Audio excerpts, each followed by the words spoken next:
我身为国际首席美食评论家，对美食的态度只有一个：行就是行，不行就是不行。顾首席，这是我们研发了3年的新菜，求您给个3星评判。松露氧化过度，奶油喧宾夺主。这道菜的评级顶多1星。顾首席，您松口，酬劳都好说。我身为国际首席美食评论家，对美食的态度只有一个：行就是行，不行就是不行。顾总席，整个餐饮界都知道，您的一支笔能让苍蝇谷子一夜封神，也能让百年老店瞬间关张。您已经是国际级的评委了，为什么要特意推掉欧洲皇室的邀约，亲自回国给这个德荣记评级？因为我要去砸了他的招牌。什么？德荣记创始人谢德荣40年抛弃我外婆顾烧厂，还偷走了顾家的祖传秘方，凭借御膳秘方创建德荣记，获得神厨的头衔。不白痴，顾氏御膳快要跟你一起入土了，这御膳秘方留在你们这儿也是浪费。从今天起，秘方归我了。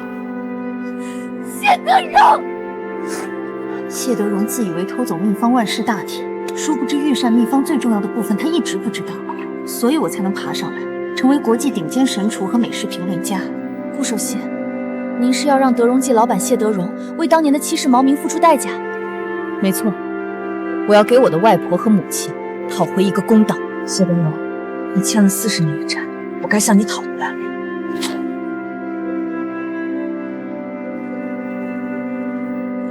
各位媒体朋友，这就是我作为德荣记新任研发总监，为30周年庆典亲自研发的招牌菜——御膳金鼎佛跳墙。谢菲菲小姐不愧是神厨谢德荣的孙女，这道佛跳王香气扑鼻，简直是国宴水准。这都是爷爷教导有方，我们德荣记向来只做最正宗的中华御膳。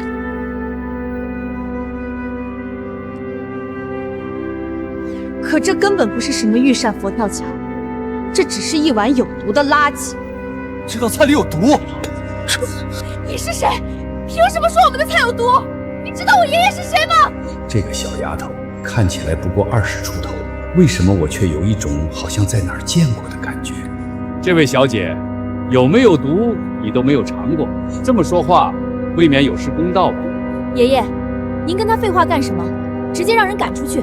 来者是客，来人，把菜端上去，给这位小姐尝一尝。谢德荣，你还真是跟40年前一样伪善，谁能想到这道御膳是你偷来的，而且偷都偷不明白。火候不均导致海参软烂无神，为了缩短工时，用劣质爆汁替代古法高汤，还在里面加了药性香鹤的红花与芳蜂。这个女人是谁？她怎么会知道这道菜的配方，甚至连哪里没做到位都这么清楚？你干什么？你疯了！你知不知道这盅汤要多少钱？我对待不尊重食客和食材的劣质菜品一向如此。我可是国际认证的特级厨师，你算个什么东西？也敢质疑我的菜？国际特级厨师做成你这样，想必你爷爷没少暗箱操作。胡言乱语！当我德荣记是什么地方？保安，把这个来砸场子的女人扔出去！谁敢动？我是国际美食联合会终生评委顾青珠，今天我是受邀来对德荣记进行行业评级的。什么？你说你是顾首席？怎么可能？天哪，他就是国际上最权威的顶级美食评论家顾青专。谢菲菲，你刚才说我血口喷人，那我们就用事实说话。你为了追求极致的鲜味，大量使用了化学合成的谷氨酸钠。中式佛跳服讲究的是18种食材煨烂后的自然高汤，你用化学试剂走捷径，不仅毁了古法，还会诱发肠胃急性疾病。你胡说！你知道这是什么秘方吗？这可是御膳，你凭什么？好了，诸位来宾都是误会。顾评委年少有为，指出菲菲在创新过程中的不足，我们虚心接受。菲菲毕竟年轻，经验尚浅。谢德荣，你睁开眼看看，这个东西，你认得吗？金銮石盒，这是顾氏御膳的传家信物，这东西怎么会在你手里？你到底是谁？爷爷，您别被这个女人骗了，她肯定是拿个假古董来碰瓷的。顾评委，既然你觉得德荣记的御膳不够正宗，那不知顾评委自己又能做出怎样的神仙味道？对，你光说不练算什么本事？3天后就是御膳擂台赛，你敢不敢跟我当众比一场？有何不敢？不过既然是挑战，就要有赌注。3天后，若是我赢了，我要你们谢家亲手摘下这块欺世盗名的牌匾。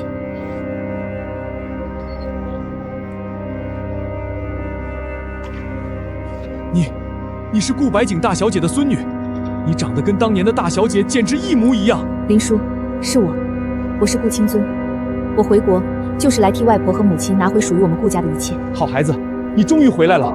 当年谢德荣那个白眼狼骗走了你外婆的御膳秘方，我在这死守着这间老店，就是在等你啊。林叔，您放心，3天后的御膳擂台赛就是谢家灭亡的开始。青尊，谢德荣这个人面兽心，谢菲菲更是阴狠。他们知道你要参赛，绝对不会让你顺利进行，你可要小心他们使绊子。林叔，我就是怕他们不使绊子。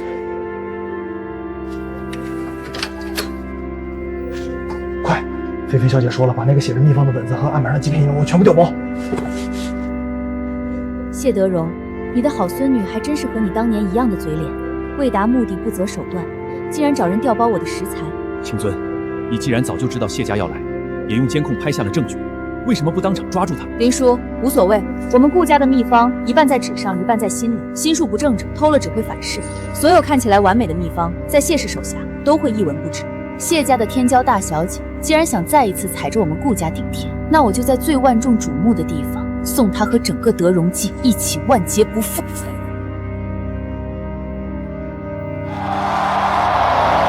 顾青忠，你国际评论家又怎么样？敢跟我比试做菜？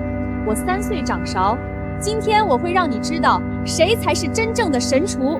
哦，那我拭目以待，不要让我失望。你少得意，趁现在认输来得及，免得等下输给我丢人。废话真多，林叔帮我起火。顾青厨，你以为你有顶级燕窝就能打败我吗？燕窝是我的，第1名也是我的。太震撼了！谢菲菲选手烹饪的竟然是传说中的御膳金丝燕窝！天哪，评委们已经迫不及待了。入口绵软，药香入骨。听到了吗？这就是绝对的实力。我的肚子好痛，这汤有毒。是顾青虫，他嫉妒我的才华，一定是他在我的食材里下了毒。保安，快把这个杀人犯抓起来送官！他想毒死评委，毁了我们德荣记的名誉。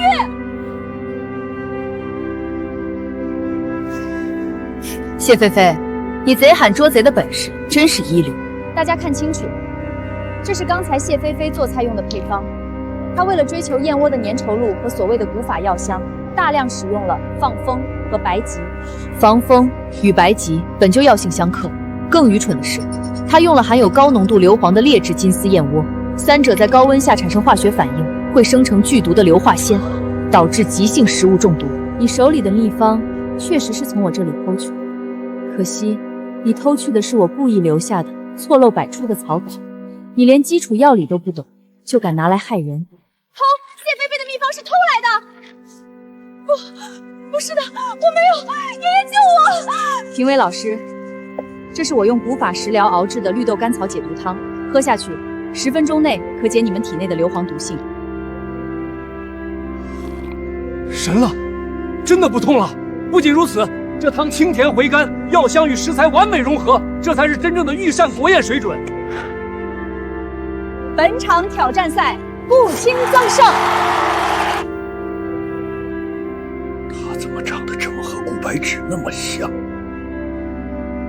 去查，不惜一切代价查清楚这个女人背后的底细。要是她和顾家有关系，绝对不能让她活着离开。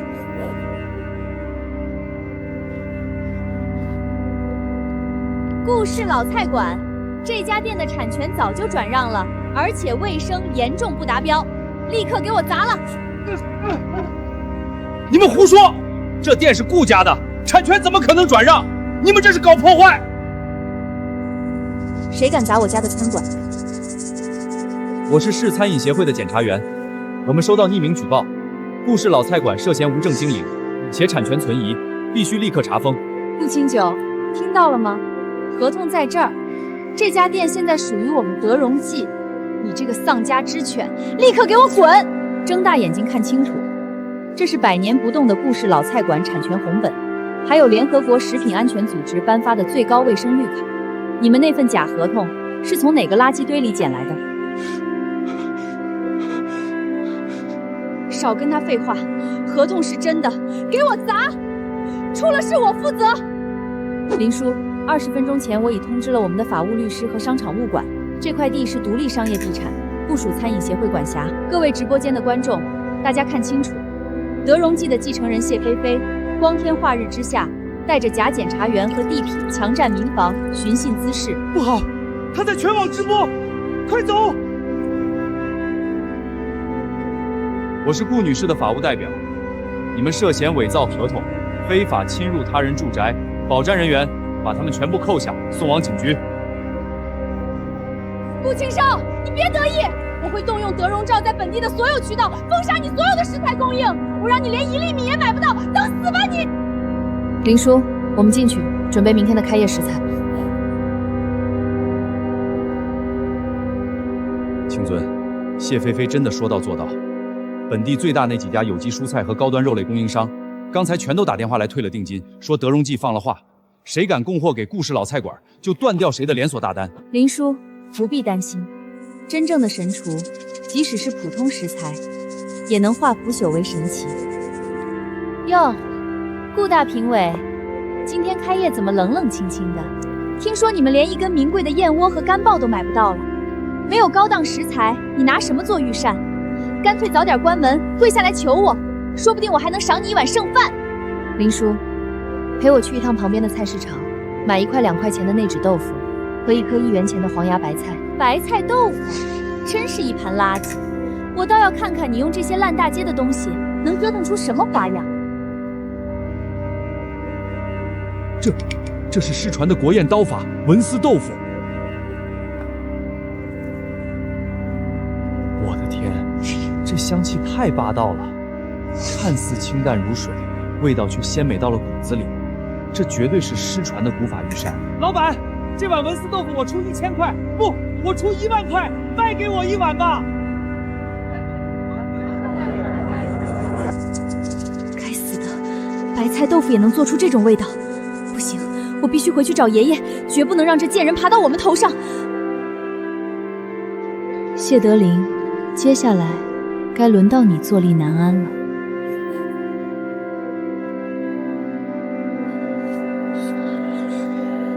废物！一个黄毛丫头，用几块钱的白菜豆腐，就把我们德隆记的客源抢走了1半。你们研发部是干什么吃的？爷爷，是那个女人太邪门了。不过，即将到来的中秋国宴竞标会才是重头戏。如果我们能拿下国宴指标，顾氏老菜馆根本不足为虑。国宴不容有失，既然他厨艺了得，那就别怪我用非常手段。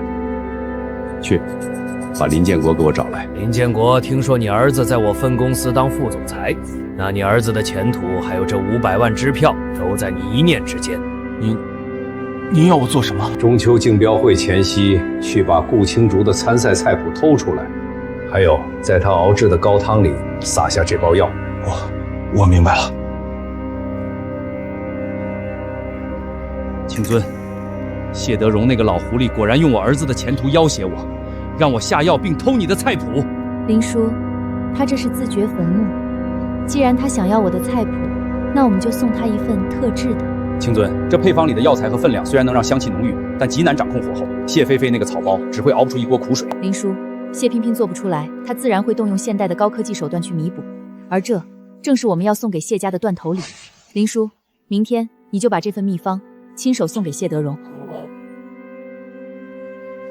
这秘方的药香虽然绝妙，但炖出来的鸡汤颜色太暗。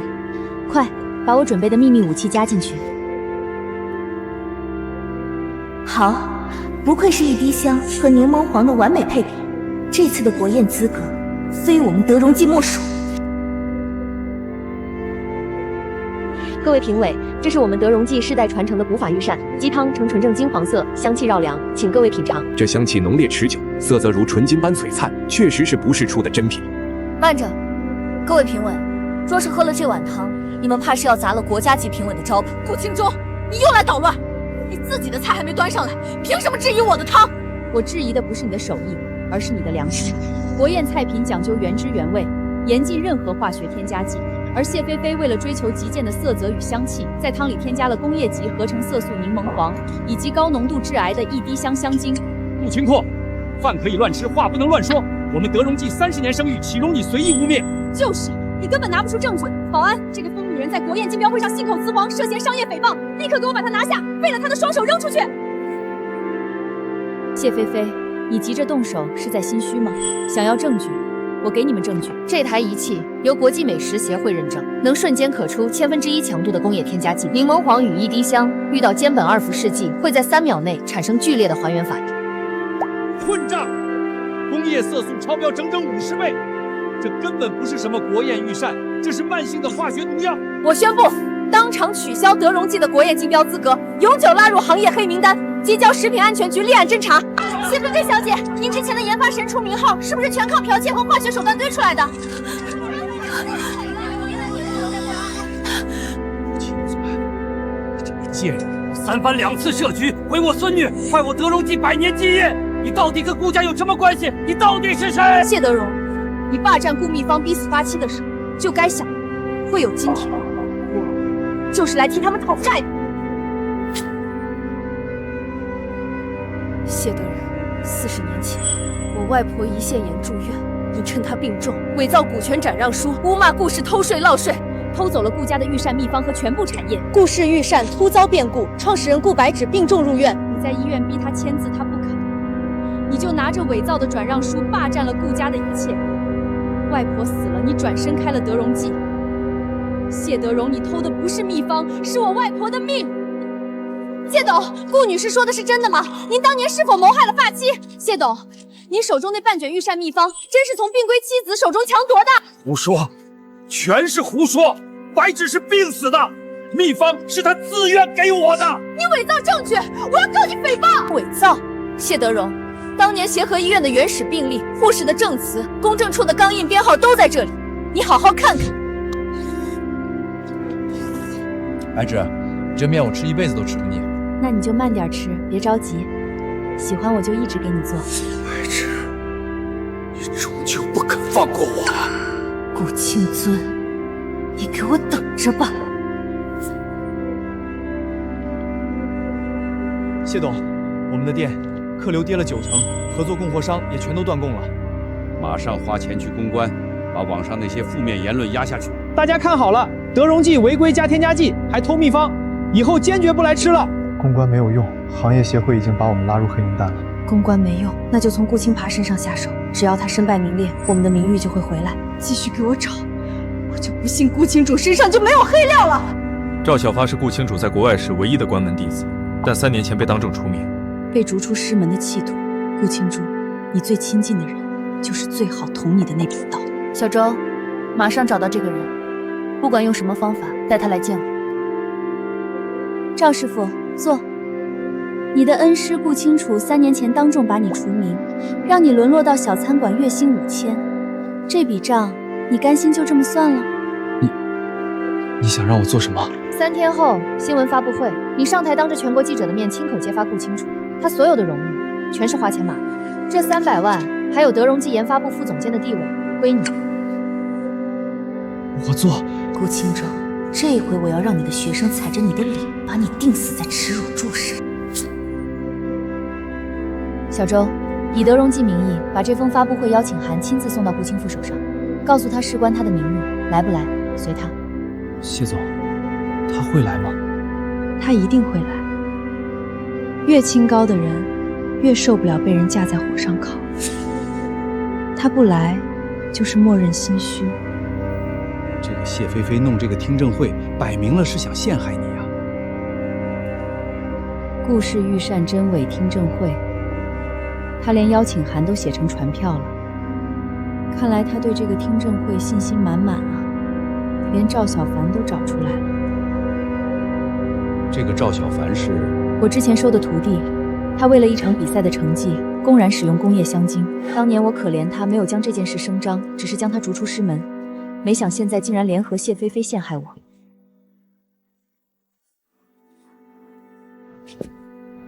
看来谢菲菲已经走投无路，竟然连你当年的徒弟都找出来了，摆明了就是要在公开场合抹黑你。你真的还要去吗？既然他想让我在全天下人面前丢脸，好，那我就去。只是这次丢脸的未必是我。各位媒体朋友，今天德荣记召开此会，关乎餐饮行业诚信底线，有请谢菲菲小姐以及关键证人赵小凡先生。各位，我今天站在这里不是为了德荣记，我身边这位赵小凡先生，他是国际评委顾清楚当年唯一的关门弟子，请他告诉各位他师傅的真面目。我赵小凡曾师从顾清做3年，我亲眼看到他花钱从法国黑市购买蓝带大师勋章，他的全部国际评审资质没有一项是凭真本事得来的，全是买的。赵先生，你有证据吗？我就是人证，我在他身边3年，亲眼所见。各位都听到了吧？这就是所谓的顾氏御膳正统传人，一个身份造假的骗子。顾清楚，你敢不敢站出来？是顾清卷，他拿着邀请函，是德荣记请他来的。小凡，3年不见，你就学会了这个。小凡，你为了拿奖，公然在菜品中使用工业香精。师傅，我错了，我只是太想赢了，求您再给我一次机会，我发誓再也不犯了。有些底线，破了就是破了。从今天起，你不再是我顾清刚的徒弟，收拾东西，走吧。师傅，我跟着您3年，没有功劳也有苦劳，您就这么狠心？出去后好自为之。你将我逐出师门，早晚有一天我会让你后悔的。我说的都是实话，我说的全是实话。3年前我之所以被赶出来，就是因为我发现了他买勋章的账目，他怕我泄露，才随便找个借口把我踢走，这就是证据。他花50万欧元从法国中乡手里买的蓝带勋章凭证，我一直留着，就是为了等今天。各位都听见了，顾清攒，你还有什么话说？你当年为了掩盖丑闻逐出徒弟，现在人证物证俱在。他说我花钱买证，好，这是我参与的全部18场国际 A 级赛事评审的现场照片，每一张都有当年主评委签字与赛事钢印。这些是国际美食联合会昨天传回的官方认证原件。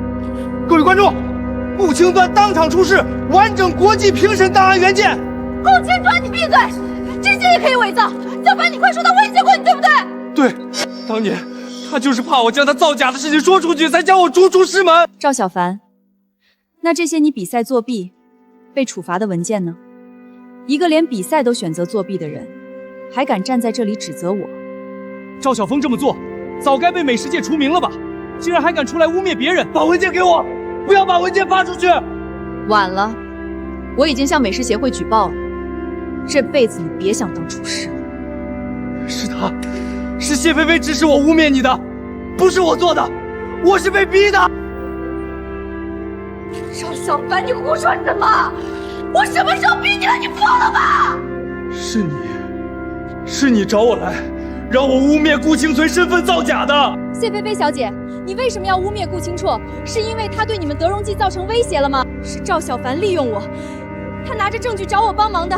他说他要顾清波颜面扫地，没想到竟是污蔑。我有证据，他贿赂我的时候我录音了。竟然拿300万和德荣教研发部副总监的位置贿赂赵小凡。谢菲菲小姐，好大的手笔呀！想必谢菲菲的真面目大家都一清二楚了吧？1个月后，我将在厨神争霸赛上挑战谢菲菲。是全国最大最权威的美食比赛，能赢下比赛的都是顶级厨神。我就用这双手，当着全国观众的面，一道一道菜地赢，让所有人看清楚我顾清珠的本事到底是不是买的。如果你要是输了，就永远不要踏进美食界一步。好，同样，我要是赢了，你也从美食界滚出去。爷爷，顾清楚那个贱人当众羞辱我，厨神争霸赛我必须参加，我要亲手撕了他的脸。菲菲，你不是他的对手，退赛吧。德荣记已经经不起折腾。退赛？你让我认输？谢家几十年的脸面往哪儿搁？我不管，这场比赛我必须赢。要赢可以，光凭我们可能不行，我们得去找赵顶天帮忙。谢董，什么风把你吹来了？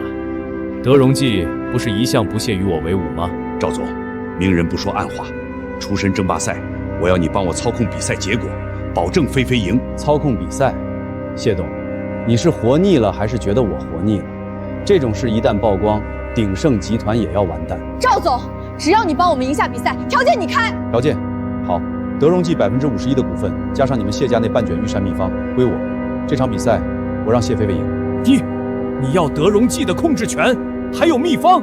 赵顶天，你这是趁火打劫！趁火打劫，谢董，你们谢家名誉都要保不住了，还有资格跟我谈条件？要么签字，要么走。爷爷，签吧！没有德荣记，我们还能再见，但没有这场胜利，谢家就彻底名誉扫地了。好，从今天起，德荣记和御膳秘方姓赵了。比赛的事儿交给我。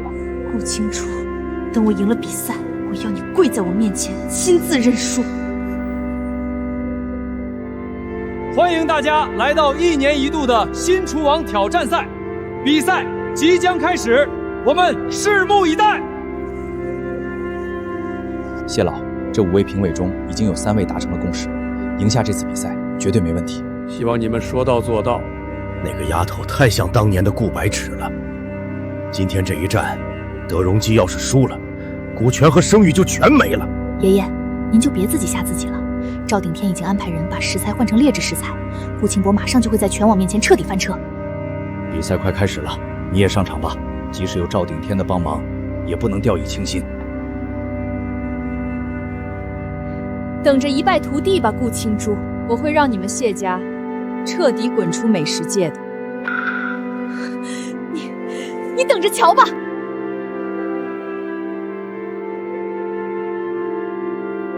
等等，例行检查。金属探测器显示，顾女士的食材箱里有不明金属反应，需要扣留进行2次精密扫描。胡说！这只是普通的保鲜箱，里面装的都是我们要用的干货，哪里来的金属？这是组委会的规定，请配合，否则当场取消参赛资格。行吧，你们快点。各位观众，新厨王锦标赛正式开始。本轮比赛主题为御膳传承，2位选手需在90分钟内完成1道御膳名灶。计时开始。气味不对，有化学味。林叔，食材被换了，花菇、鲍鱼、海参都被替换成了假货。什么？比赛已经开始了，也没有办法换食材了呀？肯定是刚刚在安检的时候被调了包。用这些做菜就是一锅毒药。外婆说过，宁可饿死也不用劣质食材。青竹，这样做出来的菜太简单了，评委会打低分的。即使做半成品，也不能用毒食材。比赛时间到，请各位把作品端至评委席。顾选手，您的作品怎么只有这些？我的食材被人替换成劣质有毒食材，所以只能用配菜，只做了这道清汤菜心。竟然有人在这么大的比赛上做手脚，怎么可能？说什么食材被换，分明是自己不会做找借口。可是这道菜连完整御膳都算不上，我们怎么打分？我接受打的分数。谢菲菲92分，顾青竹58分。顾青竹分数这么低，不会真的是身份造假吧？连1道御膳都做不出来，还敢称是顾氏御膳的传承人啊？顾倾城，你也有今天。什么国际评委，连1道完整菜都做不出来。谢小姐对顾青竹58分有什么看法？我很遗憾，他之前那么多荣誉，今天却只端上几片菜心。他说食材被换了，您信吗？比赛有监控有安检，谁去换他食材，分明是水平不行找借口。他那些光环8成是吹出来的。就几片菜叶子，他神厨的身份是造假的吧？希望顾选手不要气馁，厨艺讲究真本事，我会继续用实力证明德荣教水准。谢菲菲，在这种比赛上做手脚就是死路一条。2氧化硫残留量每千克4.8克，超标48倍。证据够了，走，去舞台。顾选手，比赛还没开始，您这是？各位，上一轮我拿到低分，是因为我拒绝用有毒食材做菜。现在我拿到了证据，这是我比赛中被换掉的食材，都是用了工业碱水泡发，重金属超标了12倍。请问各位评委，这样的食材，你们敢吃吗？超标12倍，这已经属于投毒了！我靠，他没说谎！你看大屏幕上的检测数值，这要是吃进肚子里，真的会出人命的。之前我们还骂他只做了几片菜叶子，原来他是宁可输比赛也不肯下毒，太有职业道德了。你少在这里血口喷人！你的食材是你自己带来的，跟比赛组委会有什么关系？分明是你自己买到了劣质食材，想反过来栽赃。是我自己买的。那请问赛前安检时，我的保温箱被例行检查扣留了10分钟，那10分钟里谁经手了我的食材？各位评委，我要求调取安检口的监控录像，查清是谁在我的食材上动了手脚。立刻联系组委会调监控。各位，关于食材被换的事情，我们调查清楚了，是后勤部临时工刘三调换了顾选手的原材料，我们已经将他控制，他会承担全部法律责任。临时工又是临时工顶盘，这剧本一看就是拉来顶包的呀。虽然发生了这种事，但比赛必须继续。接下来的比赛会加强安检，确保公平公正。顾选手，你的证据我们收到了，上一轮的分数也只能维持原状。接下来的比赛重新开始。既然组委会已经查清了，那我也希望顾选手不要受到影响。我们接下来的比赛公平对决。谢菲菲用临时工顶包，好，那接下来的比赛我就让你亲眼看看什么叫真正的御膳。各位，只要德荣记胜出，5位评委每人一份鼎盛集团战略顾问聘书，聘期10年，年薪8位数。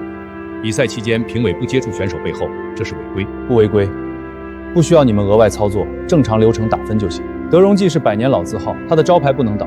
事成之后，各位就是鼎盛终身顾问。主席，德荣记的名声确实摆在那里。我知道，不用说了。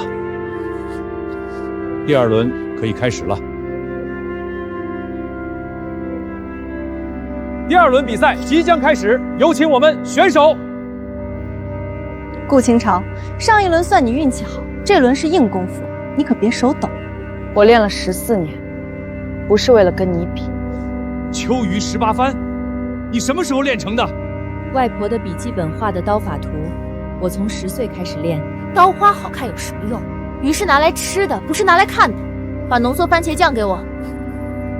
第2轮倒计时还剩10分钟，选手们进入最后摆盘阶段。这道鱼的刀工误差不超过0.3毫米，这人手稳得像机器。另一道酱汁太厚，鱼味被压死了，但按流程走就行。第2轮比赛，顾清轴6.8分，谢菲菲9分。黑幕，菊花鱼我隔10米都能闻到香，68分。请评委解释扣分依据。打分严格按照色香味形气5项标准。德荣记的摆盘更符合中华美食传统审美。那把键字仪搬上来，我用数据说话。酸甜比黄金区间3:7，鱼肉纤维完整度98%，教科书参数，请问哪一项够扣掉32分？打分存在程序习算，但比分暂不更改，保留赛后全面复议。根据赛事规则，第2轮综合评定维持比分，比赛进入第3轮。6.8:9，比分摆在大屏幕上，拖延时间有什么用？顾清重，你认输吧。你家秘方现在是赵董了，你连你外婆留给你的东西都守不住，还比什么赛？谢德荣他把秘方卖了，等会儿秘方转让的新闻消息就发出来了。青转，看这个，德荣记性集团与鼎盛集团达成战略合作，资方注资换股，获49%股权，谢氏御膳秘方版权无故转让，交易即刻生效。谢德荣真是为了赢完全不择手段了。他们买通了评委，又卖了秘方，我们还能怎么比？那是你准备了3天的满汉全席，你用1碗白菜面打第3轮。林叔，他卖了秘方，所以今天我用秘方上没有的东西做给他看。秘方上没有的东西，真心。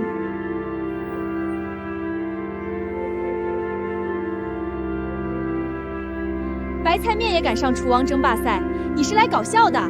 你知道为什么顾氏做了600年御膳，从没被人挤下过御膳房的位置吗？因为你家的人会拍马屁。因为顾家人就算只剩1把面、1颗白菜，也能做出让皇帝落泪的味道。观众朋友们，顾清层选手的面条细如银丝，是纯手工拉面不敢想象的精度。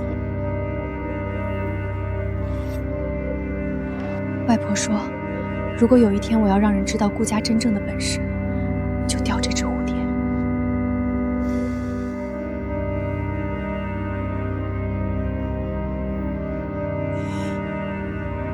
谢老，一碗白菜面，不至于。那蝴蝶，那是顾白芷他刻的蝴蝶。安保，拦住他！他不去评委席，送去贵宾席，他在破坏比赛规则。我是顾氏御膳唯一传人，这碗面我送到他该去的人面前。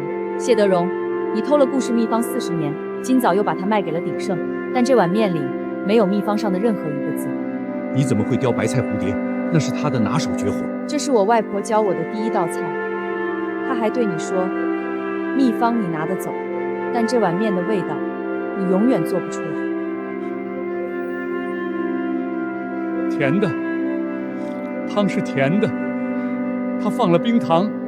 白芷，他什么都没说，但在碗里放了我们不舍得吃的冰糖，在我生日那天做了这碗面。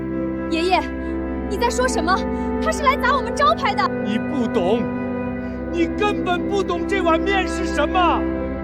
这是白芷对我的爱。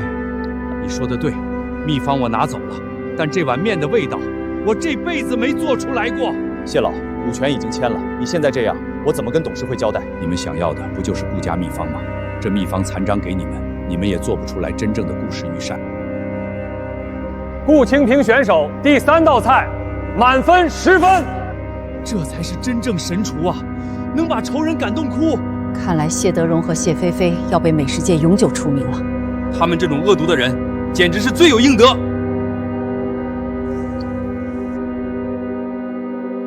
白芷说的对，味道我拿不走。顾清尊，你赢了，回家。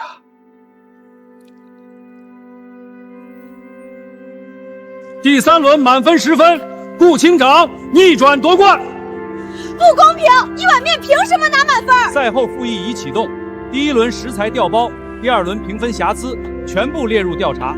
德荣记今日起正式停业。30年基业，说关就关。用偷来的秘方做了40年，做不出一碗让亡妻安息的面。爷爷，菲菲，我们输了。顾清泉，你毁了我！一碗白菜面逼疯2个人，几10年没看过这么好看的戏。德荣记51%股份今早起归鼎盛集团，从今天起改名为鼎天御膳。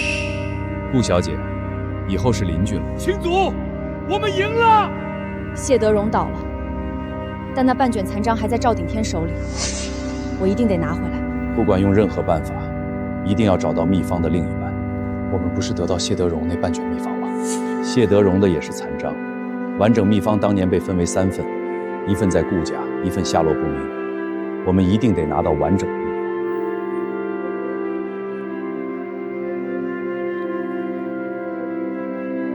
请坐。鼎天御膳缺一位行政总厨，年薪随你开。拿了谢家的残章，又想要顾家的传人。打开看看。顾家老宅地契怎么在你这儿？谢德荣把所有东西都卖给我了，用你那半卷秘方换这张地契。你也知道是半卷。你外婆只留了残章，谢德荣那半卷也不完整，另一半被你外婆藏到了别处，你也在找，对不对？秘方我不换。那你就在老街待着，亲眼看看我怎么把你客人一个一个抢走。等你撑不住了，自然会来找我。另一半我也在找，但找到了也轮不到你。姓赵的找你什么事儿？老宅地契在他手里，他要我用秘方换。他做梦！大小姐留给你的可是命。您说，外婆只留了半卷残章，另一半在哪儿？她临终前没来得及说，我找了10几年，毫无线索。白芷小姐能在绝境里藏起另一半，一定留了线索。我们一边守店一边找。新店开张，所有菜品通通打5折，好便宜啊！走去看看。清尊，我们这一个上午没进一个客人了。顾小姐，你们这边挺清静。赵总开业第一天，还有空来串门？来看看邻居，顺便告诉你，你的食材供应商全与鼎盛签了独家，加价30%，全包了。你这是恶意竞争！那是你们的问题。我们之前谈的秘方换地契的条件不变。欺人太甚！存货撑3天，供应商全被锁死了。供应商被锁死，种菜的人不会被锁死。菜市场还有散户，鼎盛看不上的零散农户，他们种的菜才是真正的好食材。明天一早，我们去菜市场。好，叔陪你去。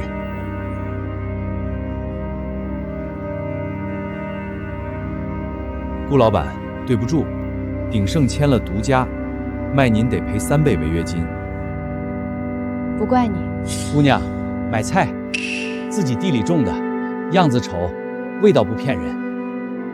大爷，您没签独家，人家看不上我，这点产量不够后厨一盘菜。这番茄果地有青草香，果肉紧实，你们种了多少年了？40年，这些都没用过化肥，没打膨大剂，糖度高2度。御膳第一课不以貌取材，这道理不在残章里，在手艺里。山里还有几亩地，路不好拉不出来，烂在地里一半。林叔，我们找到路了。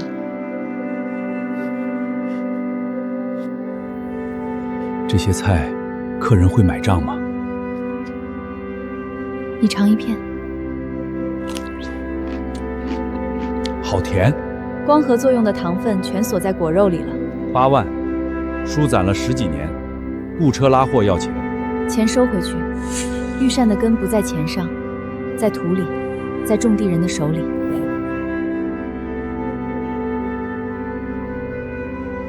这路也太难走了。越偏的地方污染越少。看那片梯田，山泉水流进菜地，残章里说的活水养菜。城里来的，我们这儿连邮递员都不来。大姐，这地里的菜卖吗？卖不出去，路不好，大货车进不来。种这么多，除了自己吃就是喂猪，我全要，按市场价，每周收1次。条件，不许用化肥，不许打农药。姑娘，你说真的？我们的菜也能卖出去？能。山路不好走，我来想办法。大车进不来，我用小车一车一车运。你就是山村的恩人。从明天起推乡野10辆新菜单，全部山村职工，比顶天便宜30%，利润不在单道菜上，再回头客上。可是秘方只有半卷，很多古法菜我们不知道完整配方。残章24道够用了。外婆教我的不只是秘方，是御膳的逻辑。什么食材配什么火候，什么季节用什么调味，这些刻在骨子里的东西，赵顶天拿到完整秘方也学不会。好，明天就用乡野实力见客。赵董，我能帮你。我对顾清婆的了解比你查到的多10倍。你爷爷卖了德荣记，你被美食界除名，拿什么帮我？就凭我是被他踩到泥里的人。您从正面打，我从背面打，舆论就是最好的背面战场。我在网上发一句话，比他做100道菜都有。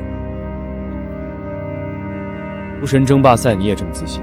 输了才有经验，这次我会吸取教训，狠狠打压顾清愁。顶天御膳品牌公关部副总监，虚职，唯一任务，证明你的价值。虚职够了。还有一件事，顾清楚手里的秘方只有半卷，另一半下落不明，留意秘方线索。赵董放心，我不仅要搞臭了，还要帮他找到另一半的秘方，亲手交到您手上。舆论才是能真正杀死一个人的。蟑螂遍地的厨房，谁还敢去吃？第2篇，故事用过期冻肉做御膳，食客连夜送急诊，10条谣言盖住一道好菜。等全城都在传你家后厨有蟑螂，我看还有几个人敢推开那扇门。这么脏乱家的环境，壁垒这家饭馆。乡野实炼菜单全新上线，山村直供，当天采摘。出新菜单了，不是说快被顶天击垮了？网上全是黑料，但我今天亲自探店。笋客清汤豆腐，笋今早山里挖的。不是味精的鲜，是食材本身往外冒的那种甜。这笋壳哪儿来的？鹿鸣山，凌晨挖，6点送到，7点上桌。当天采摘，当天上桌。这份汤才28，对面最低98。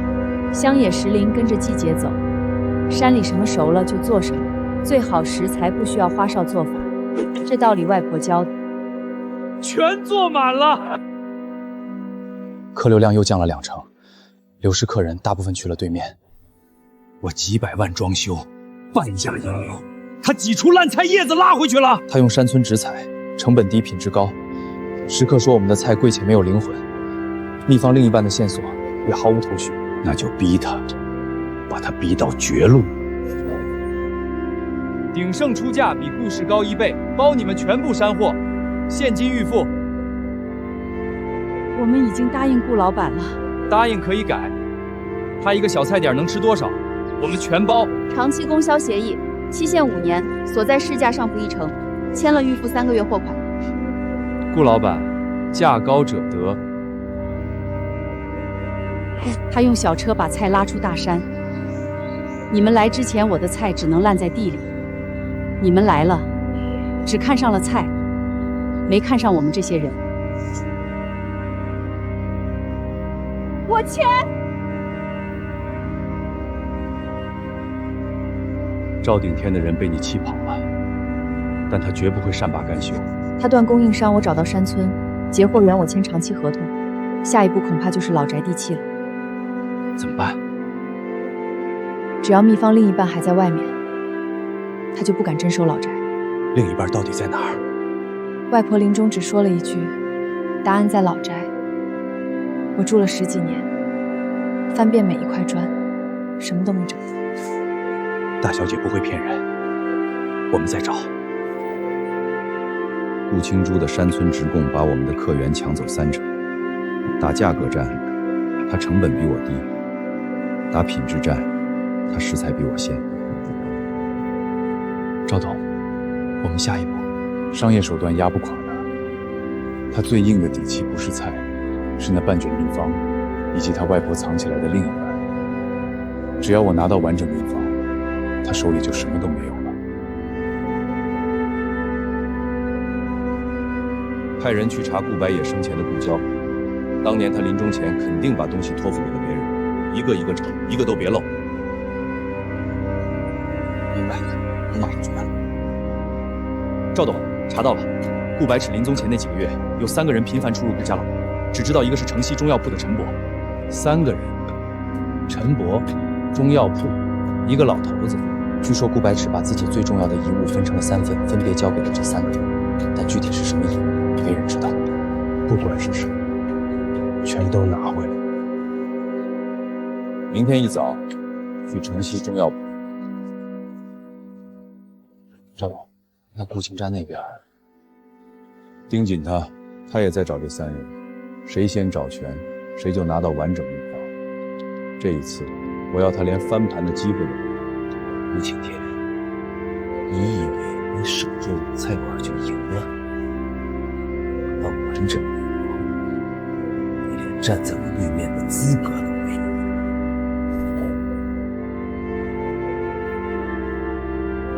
这位先生，看病还是抓药？都不是。陈伯，我今天来是想打听一位故人，顾白芷。他40年前托您保管的东西还在吗？你怎么知道白芷的事儿？陈伯，我不为难你，东西给我，这张支票填多少你说了算。我守了40年，守的不是钱。陈伯，你看看门外，我的人可以进来跟您好好聊聊，也可以站在外面等您回心转意。这是一封信，白芷临死前说，如果有一天他的后人来找我，就交出去；如果不是，烧了。秘方分2卷，食方和药方。食方在顾家残章里，药方藏于一处只有顾家后人能找到的地方。那只有顾青珠能找到。信里没说具体地点，陈伯只是第一个，剩下那2个人一定也知道秘方在哪。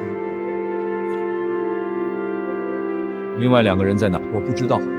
白芷只让我保管这一封信，其他什么都没说。白芷，我没守住，但你留的第2封信，他永远不会知道。外婆的旧日记，小时候看过，后来就不见了。林叔，你看，陈伯，城西何仁堂中药铺，周怡，东城柳巷12号，静安师太，城郊静心庵。这3个人是大小姐当年的故交。外婆把地址写在照片背面，藏在日记里，这绝不是偶然。她留了线索给我。那还等什么？我们现在就去找。先找陈伯，中药铺最近，打车20分钟。是。你是白芷的外孙女，和她长得真像。有人来过了吗？姓赵的带人来的，拿走了白芷留给你的第1封信。信上写了什么？秘方分食方和药方2卷，药方藏在一处只有顾家后人能找到的地方，其他他说还有2个人。赵顶天比我快了一步。那周怡和静安师太，陈伯，外婆除了信还有没有别的交代？这才是给你的，那封信是给他看的。白芷说，如果恶人找上门，就把那封交出去，保住真正的信。我外婆40年前就算到了。白芷说，总有一天会有人来抢，他早就做好了安排。青尊，快去找下一个。那个姓赵的不知道这封信的存在，但他早晚会找到周瑜。青尊，秘方药方卷我交给了3个人，陈伯、周怡、静安3人手中戏合在一起，才能找到完整秘方。还有一件事，你赵外公赵崇德当年与我师出同门，他是我的师兄，也是我此生最深的遗憾。赵顶天的外公和外婆是师兄妹，难怪赵顶天对秘方如此执念。他外公输了，他要替他外公赢回来。但秘方是外婆用1辈子守的。林叔，天一亮就去。但愿周怡还没被他找到。你是白芷的外孙女，这眉眼一模一样。周怡，外婆托您保管的东西，我今天来取。40年了，白芷说会有一个长得像她的姑娘来找我，我一直在等。这是外婆和赵崇德。我爸当年把秘方传给白芷，没传给常德，崇德到死都没想通。其实我爸说的明白，白芷心静，以味为本；崇德心浮，太重名利。秘方不能交给把名利放在味道前面的人。这本笔记里有你外婆当年的所有手稿。我爸说，白芷的天赋比他见过的任何人都强。青宙，你的天赋也没有浪费，你外婆在天上一定很欣慰。谢谢您，周姨。去吧，静安那里有白芷最重要的东西。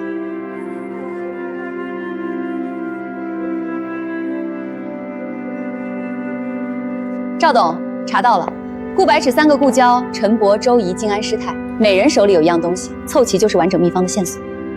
你怎么查到的？我爷爷虽然毁了，顾白芷的社交圈他一清二楚，只是他从来不知道这3人手里有东西。陈伯的信我也拿到，秘方分2卷，药方藏于只有顾家后人能找到的地方，但没写具体在哪。那得在顾清过之前找到剩下2个。赵董，眼线消息，顾青主已去过周怡家，比我们快一步。废物！3个人他拿走2个，静安师太呢？他已出发去静心庵，我们的人正在赶。静安师太那边你去，你毕竟是女人，比男人好进门。他手里有什么，我都给您拿回来。你终于来了。白芷说过，他的后人和仇家都会来找我。遗书，他让我等你26岁之后才能给。外婆，师太，我是顾白芷的后人，秘方应该交给我。你不是，白芷只有青钻1个后人。顾青钻，你以为拿到遗书就赢了？赵董已经派人去老菜馆了，你那破店还能撑几天？谢菲菲，你每次出场都在帮我确认一件事，赵顶天慌了。谢谢你来报信，老菜馆我会守好的。施主，佛门净地，莫生恶念。师傅，刀工已入化境，佛跳墙、开水白菜3套鸭，哪道不是满堂彩？秘方传给我，天经地义。崇德，你学了8年，刀工火候无一不精，可我问你，做菜为了什么？为了出名，让全城的人都知道我赵崇德是御膳第1人。师傅，菜是做给人吃的，做给饿了的人，累了的人，心里苦的人。白芷，今天的佛跳墙你来做。师傅，这道菜历来是我掌勺。你歇着，让白芷来。师傅偏心，我倒要看看你能做出什么花来。他连调味都没尝，怎么就知道咸淡刚好？就是这个味道，我师傅的师傅传了6代人的味道。白芷，秘方还给你。师傅，我入门比他早6年，刀工比他精10倍，为什么？菜是做给人吃的，不是拿来蒸的。崇德，你心里的刀太快了，容不下一碗好汤。不服，我不服！傅白芷，从今天起恩断义绝，秘方你今天拿走，总有一天我会连本带利拿回来。这秘方救人也伤人，全看拿他的人存什么心。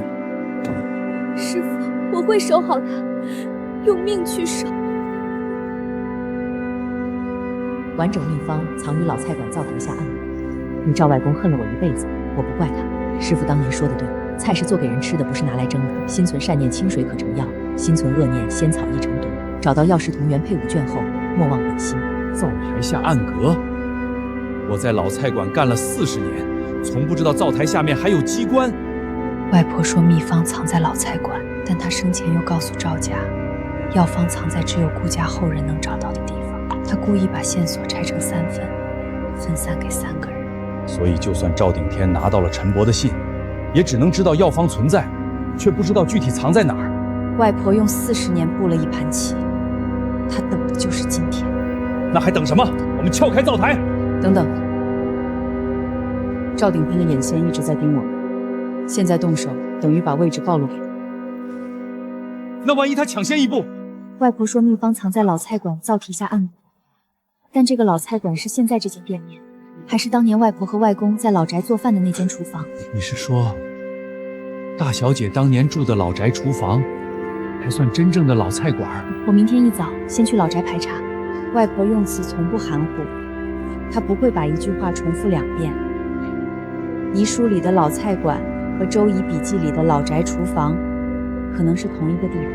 好，我在这儿守着店面，你去老宅分头行动。赵顶天就算盯梢，也只能跟一头。如果他想2头堵，正好，我可以知道他到底舍不舍得把全部人手都压在这条老街上。灶台在哪儿？赵总，私闯民宅要坐牢。哼，德荣记已经把老菜馆产权卖给了我，从法律上，这间店现在是我的。谢德荣这个天杀的！砸灶台，暗格就在下面。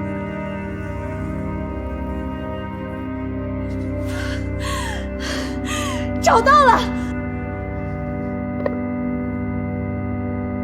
空的！不可能！陈伯的信明明写的放在是灶台暗格。你当顾家人会把东西放在这么容易找到的地方？40年前就算好了，第一个暗格就是给贼准备的。真正暗格在哪儿？你自己找啊。赵董，会不会根本不在老菜馆？他外婆说老菜馆，就一定在老菜馆。我们砸错了地方，把后厨翻过来，一寸一寸找。赵顶天砸了灶台，得尽快回去。不对，外婆遗书里说老菜馆灶台下暗格，老菜馆是哪间？外婆说的老菜馆不是现在的店面，是顾家老宅厨房。外婆年轻时在这儿做菜，这才是真正意义上的老菜馆。赵顶天，你砸错地方了。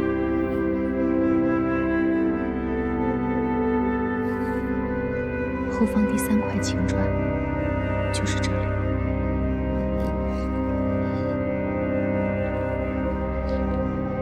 外婆，我找到了。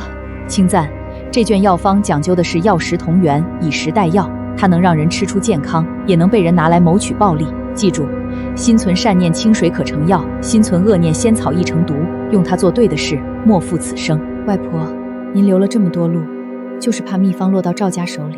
您放心，我拿到了，也守住了。请准！赵顶天把老菜馆灶台砸了，什么都没找到。他现在像疯了一样，说要掘地3尺。他找不到的。 40年，大小姐藏了40年，终于回来了。食方在残章里，药方在我手里，2卷合一才是完整的故事御膳秘方。外婆说秘方不是拿来蒸的，是拿来守护的。那我们下一步。赵顶天以为秘方是他的战利品，有些东西抢到手也用不了。没有外婆40年的手艺传承，这卷药方在他手里就是一本看不懂的天书。赵顶天，你要秘方，明天我就用完整秘方做第1道菜，你尽管来，让你亲眼看看外公书在哪里，你也赢不我。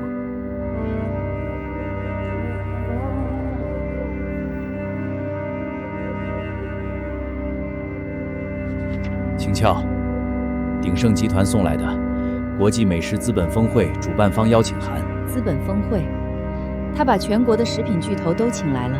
这摆明了是鸿门宴。他刚砸了我们的灶台，没找到秘方，转头就搞什么峰会，肯定有阴谋。他砸灶台扑了个空，所以打算明夺了。那我们去不去？去。他搭好了台子，我不去，戏怎么唱？欢迎各位来到首届国际美食资本峰会。今天我还要宣布，本次峰会的主持人之一，顶天御膳品牌公关部副总监谢菲菲小姐。感谢赵董的信任，我将全程主持本次峰会的圆桌论坛环节。谢菲菲不是被美食界除名了吗？赵顶天还敢用她？顾小姐，欢迎。今天的峰会主题是美食工业化，我相信你会很有兴趣。赵总费心了，这么大的排场，是怕没人来看你唱独角戏吗？独角戏，顾小姐，明天我的主题演讲之后，你就会知道美食界的规则，从今天起由我来定。各位，中华美食的痛点是什么？是厨师手艺参差不齐，是御膳只能被少数人享用。顶天御膳今天正式宣布推出顶天御膳系列预制菜，我们用流水线标准化取代厨师手艺，每一包预制菜撕开包装，加热3分钟就是一道御膳。从此以后，全国老百姓的餐桌上都能吃到御膳。更重要的是，这些预制菜的配方全部源自御膳秘方，100年传承，正宗古法。接下来是媒体提问环节。顾青素小姐，您作为国际美食评委，对赵董的美食工业化理念有什么看法？赵董，你刚才说秘方，请问赵董，你手中的秘方是完整的吗？顾小姐，秘方传承自有渊源，顶天御膳用的是经过国家食品安全认证的正宗配方。我问的是完整。秘方完不完整不重要，我们专家把秘方更新以后，味道只会比原来的味道更美味。用残缺秘方做预制菜，赵顶天，你连自己在卖什么都不知道。下面有请国际美食联合会终生定委顾青钻小姐上台发言。赵董昨天说，标准化可以取代厨师手艺。我想问在座各位一个问题：你们记忆中最好吃的一顿饭是谁做的？是妈妈做的？是奶奶做的？他们没有流水线，没有标准配方包，他们有的是一双手，一颗等你回家的心。美食不是流水线上的产品，它是人心与火候的对话。标准化可以复制味道，但复制不了做菜人的心意。预制菜可以填饱肚子，但填不饱人对食物的期待。这姑娘说的对，我妈走的时候没留下秘方，只留了一道糖醋排骨的味道。4年了，我还记得。让她说完，说越多，越证明她怕了。顾氏御膳做了600年，600年里没有一个人问过这道菜是哪个流水线生产的，因为真正的御膳，真正的好菜是人做的，不是机器做的。顾小姐口才了得，说得很好，可惜消费者会用钱包投票。我们明天见分晓。今天，鼎盛集团联合3家食品巨头正式成立中华御膳产业联盟，顶天御膳预制菜一侧上线全国5万家超市。赵董，顾青素昨天说你们用的是残缺秘方，您如何回应？秘方当然是真的，我们拿到了顾氏御膳的核心配方。至于顾小姐的质疑，商业竞争中的口水仗，我不做评价。首小时销量突破300万，还在涨。数据会说话。赵董，首日销量破1000万。 1000万，顾清畅做100年也卖不出这个量，这就是资本的力量。让他继续守着他那间破店，市场会告诉他，情怀不值钱。明天开始加大广告投放，御膳秘方传承6个字，我要印到每一个中国人的脑子里。顾白尺，你用1辈子守的东西，现在被我一包一包的卖掉。你在天上看着，你外孙女也挡不住我。清尊，百姓御膳比预制菜还便宜，我们成本能撑住吗？山村直供食材，古法烹饪，精简流程，算下来每道菜成本比预制菜低2成，售价再压2成，也还有利润。也就是说，我们的百姓御膳售价比顶天的预制菜还便宜。对，预制的装在塑料盒里，我们是现炒现做，他卖20，我们卖15，他讲效率，我们讲良心。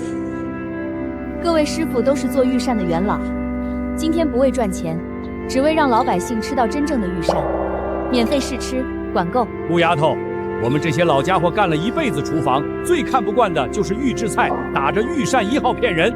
今天免费做，做到手软为止。15块的红烧肉比顶天预制菜还便宜，还现炒，这老板疯了吧？这肉入口即化，比我妈做好吃。顾老板，你们明天还开吗？我带全家来。林叔，预制菜卖的是概念，我们卖的是每一锅每一铲的真心。真心不需要秘方。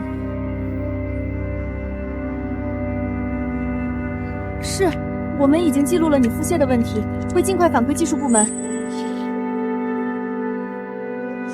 赵董，今天一天接了超过200通投诉，全是食用预制菜后腹泻、恶心、头晕。个别体质不适而已，预制菜用的是速冻技术加标准调味料，能有什么问题？可是投诉量从昨天到今天翻了20倍，而且症状一模一样，腹泻、恶心、头晕。赵董，社交媒体上已经有消费者联合发视频了，视频播放量超过800万。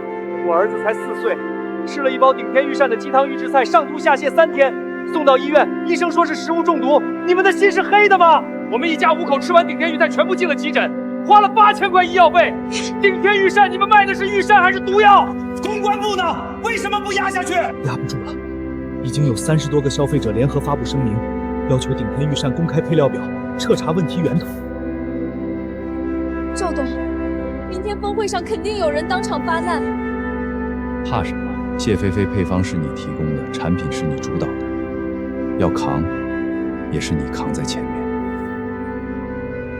关于近期消费者反映的所谓不适症状，顶天御膳已启动内部自查，初步判断为极少数体质特殊者的个例反应，产品本身不存在。赵顶天，你看看这个，我全家人，我老伴儿、我儿子、我孙子，吃完你的预制菜集体腹泻送急诊，我老伴儿现在还在住院，这就是你说的个例。这位老先生，情况我们会调查。吃了50年德容剂，信了你们的牌子，结果呢？你们卖的是什么东西？红花放风，白及黄芪当归5味药材，各位知道意味着什么吗？红花与芳风药性相称，白及与黄芪冷热相克。残缺秘方里这些药材未经配伍直接组合，高温烹制后轻则腹泻，重则损伤肠胃黏膜。天预制菜配方存在严重药性相克问题，你危言耸听。我们有食品安全认证，认证检测微生物，不检药性相克。你连自己卖的秘方里有什么药材都不懂，就敢印御膳秘方传承？真正的御膳药方讲究什么食材配什么药，什么体质用什么方。赵顶天，你犯了御膳最大的禁忌。赵顶天先生，食品安全监督管理局现依法查封顶天御膳预制菜生产线，责令立即停产，全部产品下架召回。查封生产线，我投入了几个亿。消费者健康比几个亿重要，请配合调查。赵董，怎么办？1天蒸发40亿，这笔账怎么算？各位，我要澄清一件事：残章配方是谢芬菲提供的，产品宣传是谢芬菲主导，药食配伍我对具体内容不知情。赵董，你说什么？配方是你从德容剂带来的。我出于对德容剂100年声誉的信任，没有深究。现在看来，你一直在骗我。大谎，每一步都是你点头的。法律上残章配方在你名下，宣传文件是你签名的，我最多是监管市场。你从一开始就想好了退路。请谢小姐离开。从今天起，她与鼎盛集团没有任何关系。赵顶天，比我爷爷狠多了。顶天御膳倒了，鼎盛集团还在。秘方另一半我已有了新线索，给我1个月，我重建一切。外婆，秘方回来了，赵顶天还没死心，但这次他不会再有机会了。谢菲菲，从今天起，你被解除顶天御膳品牌公关部副总监职务，即刻生效。你在鼎盛的一切权限全部收回。赵董，配方是你要的，宣传是你批的，现在全推到我一个人头上。各位董事，我用人失亲，我承担责任。但预制菜配方和宣传材料上的签字确实是谢菲菲经手。你们早就串通好了。个别前员工的不当行为与集团无关。集团将依法追究其损害公司声誉的全部责任，包括民事赔偿与刑事责任。8000万，还要坐牢？赵顶天，你从一开始就算计好了，每一步都是陷阱。股权传掌、秘方交易、预制菜上市，我每一步都签了字。赵顶天，你把我用完就扔，你以为我真的一点筹码都没有吗？你在办公室保险柜里藏了什么？你以为我不知道？我上次进你办公室，你正在锁的那个柜子，密码都没换。赵顶天，你要我死，那我就拉你一起。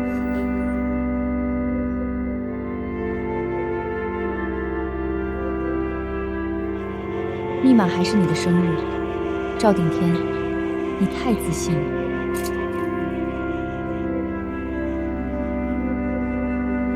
2018年虚增营收3亿2千万，2019年贿赂食安检查人员名单，受贿金额，2020年过期食材重新包装日期篡改记录。他早就知道，他上市之前就做了风险评估，报告明确写了药性相克可能引发群体食物中毒。他明知道会出事，还是上了。我以为是我不懂秘方，原来从头到尾他只关心销量，根本不关心吃的人会不会死。赵顶天，这份东西如果交到监管部门手，你坐的牢比我长10倍，但我不急着交，我要你跪在我面前求我。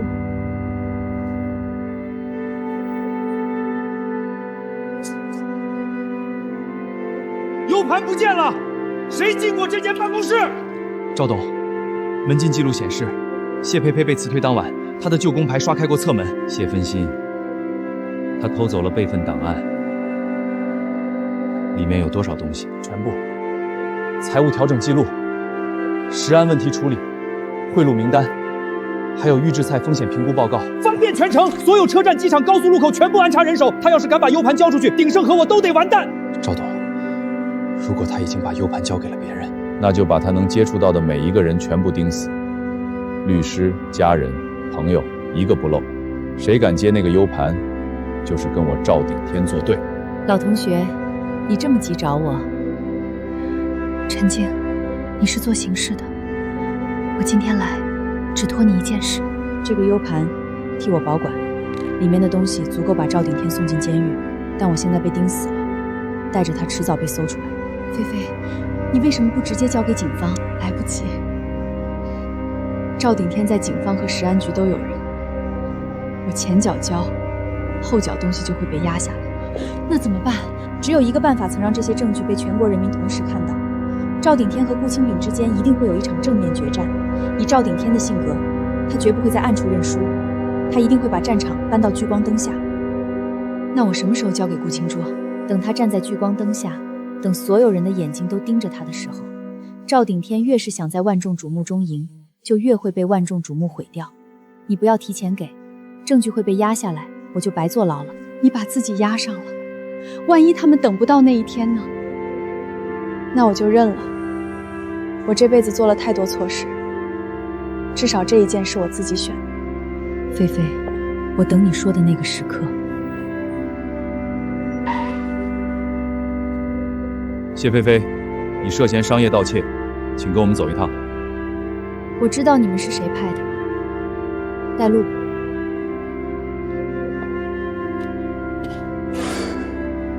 U 盘在哪儿？你亲自来拘留所，就为了问这个？谢菲菲，你现在面临商业盗窃指控，刑期3年起步。加上之前的食品安全案、损害声誉案，数罪并罚，你最少在里面待8年。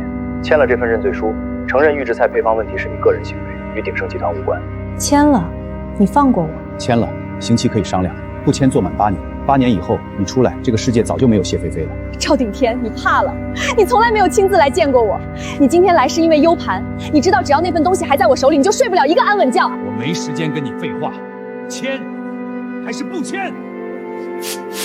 不签，你让我坐牢，好，我在里面等着，等着你进来跟我在隔壁牢房做邻居。你会后悔的。我后悔的只有一件事，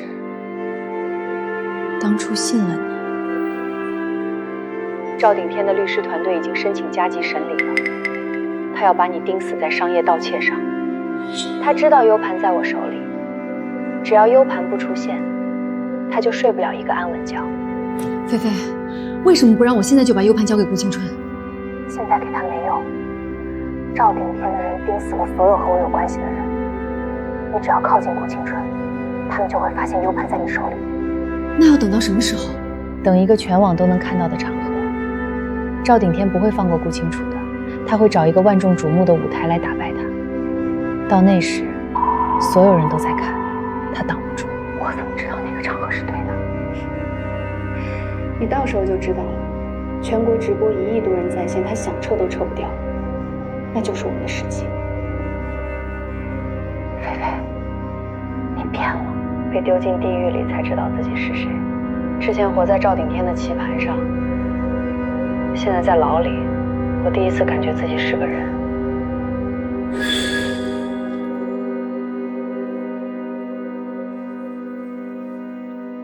顾小姐，我是谢菲菲的代理律师陈静，她托我带句话给你。谢菲菲，她在拘留所。她说，证据已经准备好了，等一个全网都能看到的场合，有人会把它交到你手里。青竹，谢菲菲之前3番2次陷害你，这次会是真的？全网都能看到的场合，她指的是什么？她没说具体，只说赵顶天一定会找一个万众瞩目的舞台来打败你，那就是公开证据的最佳时机。我明白了，他不是现在给我证据，他是在等赵顶天亲手搭建那个舞台。他越想在高处赢，就越会在高处摔。陈律师，替我带句话给他，我收到了，我会等那个舞台。青照，你真信他？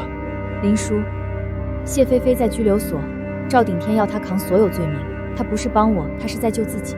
他手里一定有赵顶天最怕的东西。什么场合赵顶天无法阻止？顾女士，接上级通知，顾氏老菜馆因消防整改未达标，即日起停业整顿。消防整改？我们上个月刚通过检查，检查记录还在抽屉里放着，你们这叫故意找茬！林先生，我们是执行上级指示，有问题可以走行政复议程序。林叔，不必争，他们贴得了封条，封不住我的手艺。可是青俏，老菜馆是大小姐一辈子的心血，他们把门封了，我们怎么办？老菜馆在不在这个门里不重要，有灶台，有锅，有良心，哪儿都是顾氏御膳。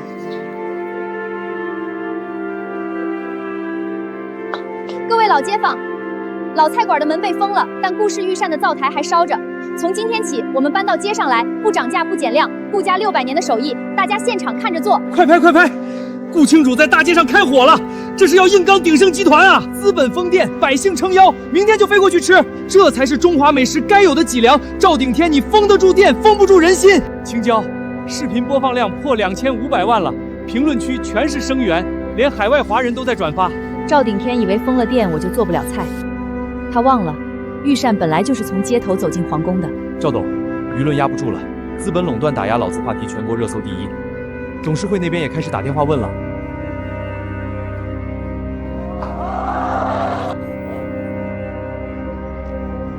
关于近期行业整顿的争议，我重申，鼎盛集团所有操作均在法律框架内，行业整顿是为了维护食品安全，不存在所谓资本垄断。赵董，顾氏老菜馆消防检查记录显示上月已达标，为何此时查封？是否与顾清除公开反对顶天御膳预制菜有关？巧合而已，消防检查是常规工作，但既然公众有疑虑，我今天提出一个终极解决方案。我赵顶天正式向顾清楚发出终极厨神对决挑战书，赌注顾家老宅产权以及御膳秘方完整版权。顾清楚，你敢接吗？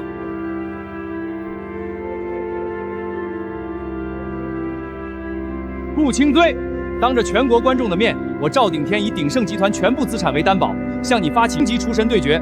3天后，国际会展中心3局定胜负，你敢不敢签？老宅产权，秘方版权，赵顶天，你押上了我外婆顾白芷一生的心血。怎么，怕了？600年的御膳世家，连一纸战书都不敢接。我接了，但你输了。鼎定集团旗下所有打着御膳旗号的产品，永久停产，配方销毁，公告天下，一个字都不能少。这场对决全网直播，全国见证。赵顶天，3天后，赛场上见。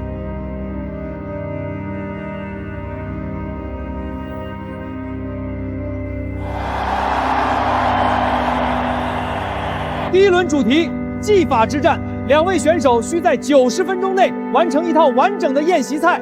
计时开始。赵顶天亲自下厨，他入行20年，从未在外人面前展露过厨艺。九龙至尊宴，这套菜我练了15年，从没有人见过。这道龙井虾仁，火候误差不超过5秒。虾仁在锅里停留时间太短不入味儿，太长则老，它卡得分秒不差。顾选手，这是技法之战，9道九龙至尊宴对1碗4季清粥，你确定？各位先尝，再下定论。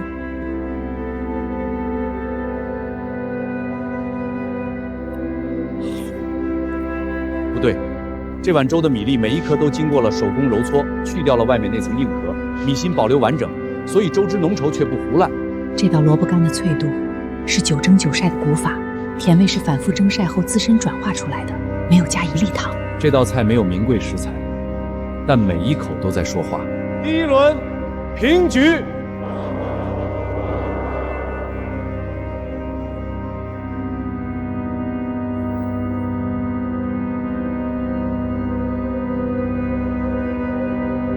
赵董，第1轮平局，媒体都说九龙至尊宴虽败犹荣，我们公关稿已经发出去了，舆论暂时稳住了。虽败犹荣，他用1碗粥跟我的九龙至尊宴打平，这是当众打我的脸，全国人民都看到了，我练了15年的九龙至尊宴被1碗白粥拿平了。评委也说了，九龙至尊宴的技法无懈可击。第1轮我只是试探，想看看他的功底到底有多深，现在我知道了，他的功底不在技法，在于心。这比技法可怕100倍，技法可以练，心练不出来。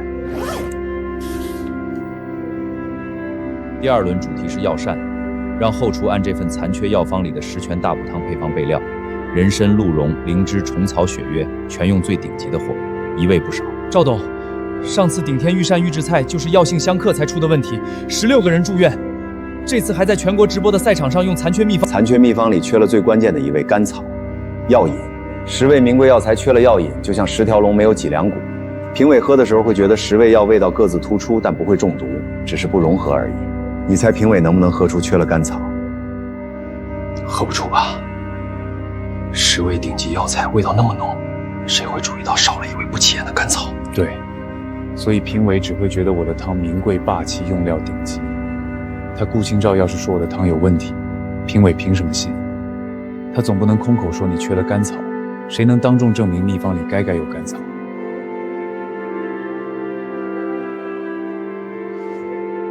不精准，第2轮不是比谁做的好吃，是比谁手里的秘方像真的。我用顶级食材把场面撑足，你把评委的嘴说服了，赵家3代人的脸就丢尽了。你说服不了你就输了，横竖都是你难办。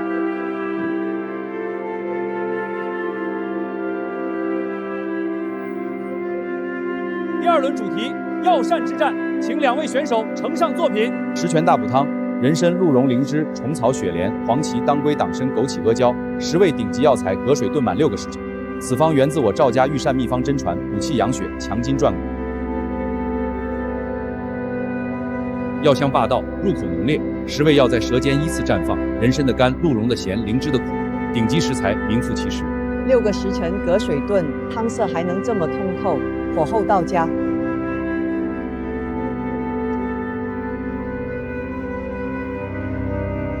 顾选手，赵董用了10味顶级名贵药材，你端上的是山药红枣汤，这可是药膳之5味入五脏，山药健脾，红枣补心，莲子安神，枸杞干百合混肺。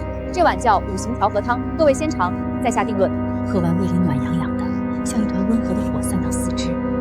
好汤让人尝到味道，真正的好汤让人感觉不到味道。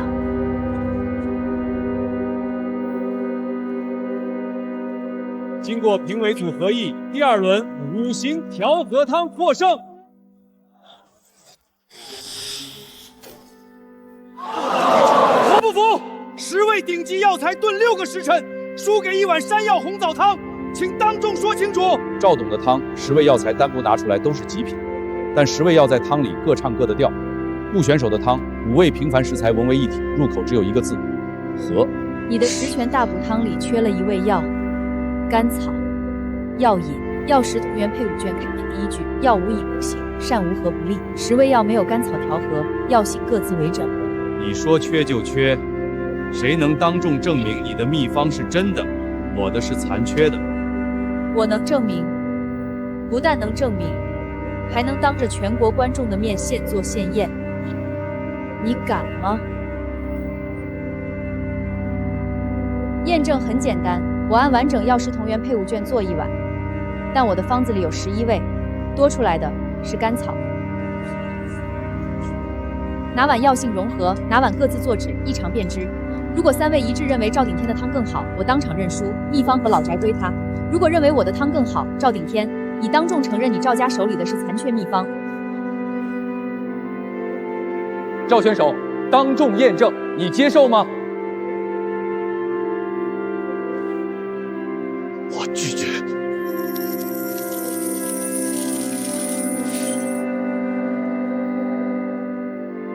这是最公平的方式，为什么拒绝？御膳秘方是祖传之物，不能当众掩饰。我不能为证明自己，公开祖传配方。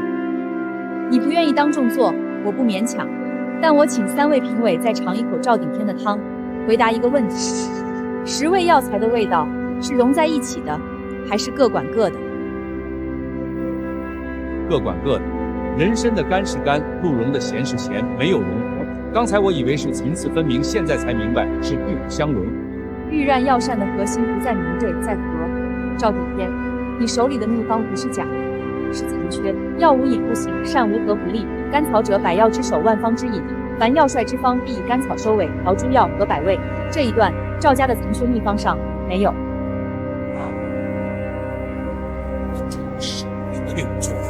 是假的，是你篡改的。那就验证。你点头，我马上开火。1亿2千万人看你，你敢吗？顾清尊，你说我的秘方是残缺的，分明是你篡改了秘方。你手里那卷完整配伍卷才是假的，这秘方从不外传，谁能证明你的比我的真？这是我外婆顾白芷的遗书，上面有时间、落款、手印，请摄像机拉近，全国人民一起看。清愁，你看到这封信的时候，外婆已经不在了，有些话憋了一辈子，现在说给你听。你赵伯赵承德，他恨了我一辈子，60年了，他到死都在跟人说，当年师傅偏心，把秘方传给了我，不传给他。我不怪他，师傅当年说的对，菜是做给人吃的，不是拿来蒸的。心存善念，清水可成药；心存恶念，仙草易成毒。清朝找到配伍卷后，莫忘此训。外婆顾白芷绝笔。赵顶天，你外公赵长德和我外婆顾白芷师出同门，你赵家恨了顾家几10年，觉得是顾白芷抢走了本该属于他的东西。我外婆不怪他，可你外公恨了他60年，他到死都在替你们赵家留体面。可你们呢？用残缺秘方做预制菜，害那么多人住院。别读了，够了！我让你别读了。不够。你们欠我外婆一句话，对不起。可你连这3个字都不敢说。你赵家3代人，有胆子恨了60年，没胆子认一个错。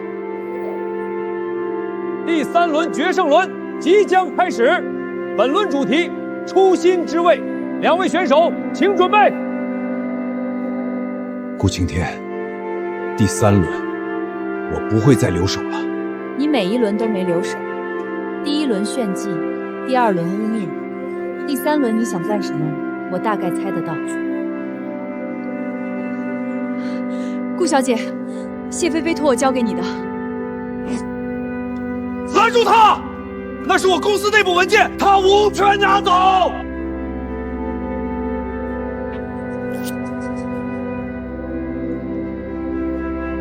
你急什么，赵董？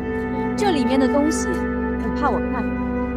那是谢菲菲盗取的公司机密，当众展示是违法的。违法？谢菲菲在拘留所里托律师交给我一个 U 盘，我当众插上看一眼，这也算违法？你是不是忘了这场对决正在全国直播？各位观众，第三轮比赛开始之前，我们先来看看赵顶天到底怕什么。第一个文件夹，财务审计。2018年度，鼎盛集团通过3家空壳公司循环走账，虚增营收3亿2千万元，原始账目和虚假账目的对比一笔都在上面。快发标题：鼎盛集团财务造假曝光。商业贿赂明细。2019年上半年，鼎盛向7名食品安全检查人员行贿，每人收款账户转账时间金额全在，最少15万，最多200万，7个人，半年全部买。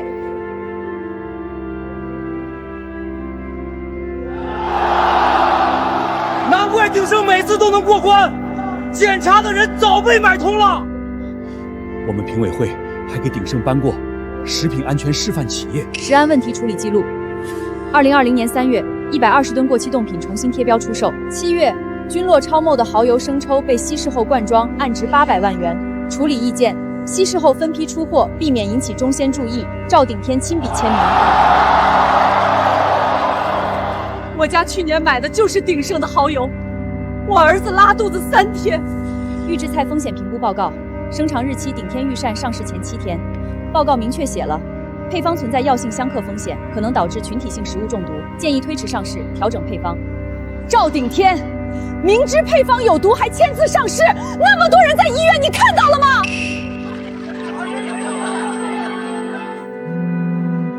最新消息后，证据公开后，鼎盛股价5分钟内下跌8%，10分钟内跌幅扩大到15%，交易所已启动临时停牌核查，机构投资者正在疯狂抛售。谢菲菲，你够狠，10年心血全没了。赵顶天，你说第3轮不会再留手，可惜你已经没有第3轮了，不是输给了我，是输给了你自己。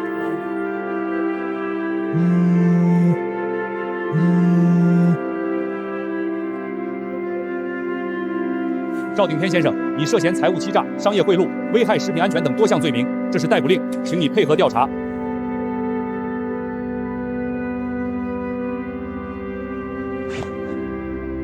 我要求联系我的律师。可以，到办案中心后，我们会依法安排。你赢了，可我赵家3代人不是输给了你，那是输给了谁？输给了顾百业。他到死都在替我们赵家留体面，我外公恨了他一辈子，恨错了。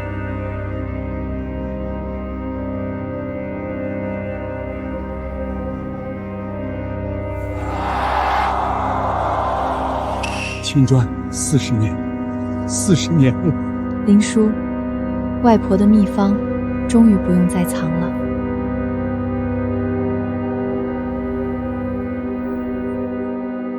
被告人赵顶天犯财务欺诈罪、商业贿赂罪、危害食品安全罪，数罪并罚，一审判处有期徒刑12年，并处罚金人民币8亿元。鼎盛集团处罚金20亿元。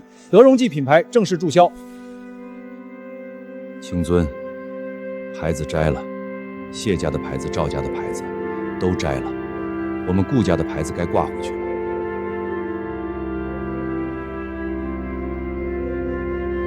林叔，我们回家了。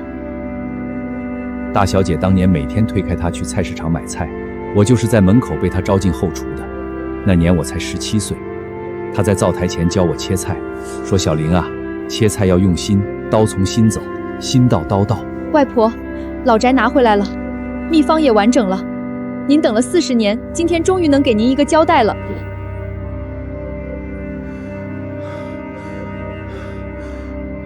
谢老先生，有人让我带句话给您。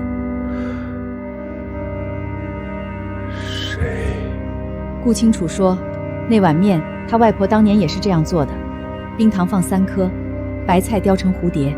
白芷，那碗面真好吃啊！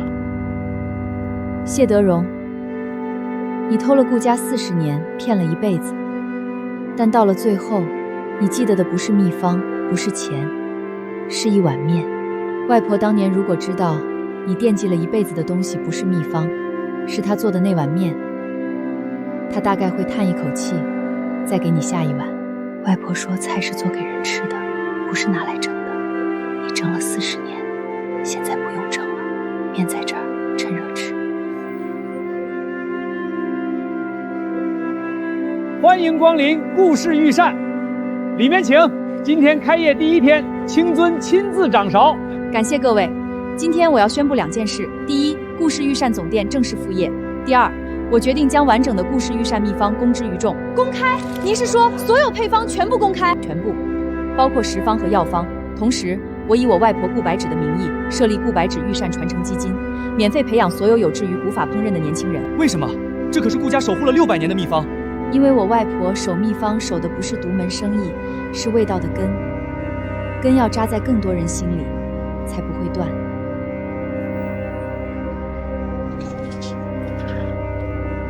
你来干什么？来看我笑话？吃完这碗面，吃完以后，以前的事一笔勾销。一笔勾销？我陷害过你那么多次，你凭什么原谅我？凭你把 U 盘寄给了我，凭你拒签了认罪状，凭你在最暗的地方选了对的那条路。我爷爷临终前说的就是这碗面吧？他惦记了一辈子，不是秘方。面里没有秘方，只有冰糖和白菜。你爷爷到死才想明白，你别等到那时候。对不起。吃完这碗面，重新开始。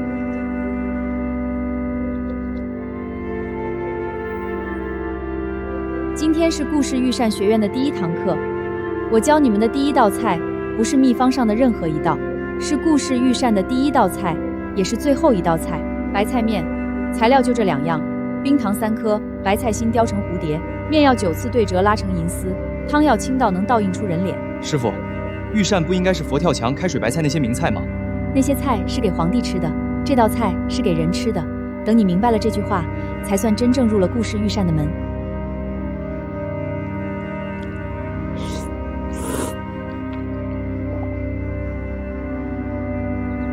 外婆，面好了。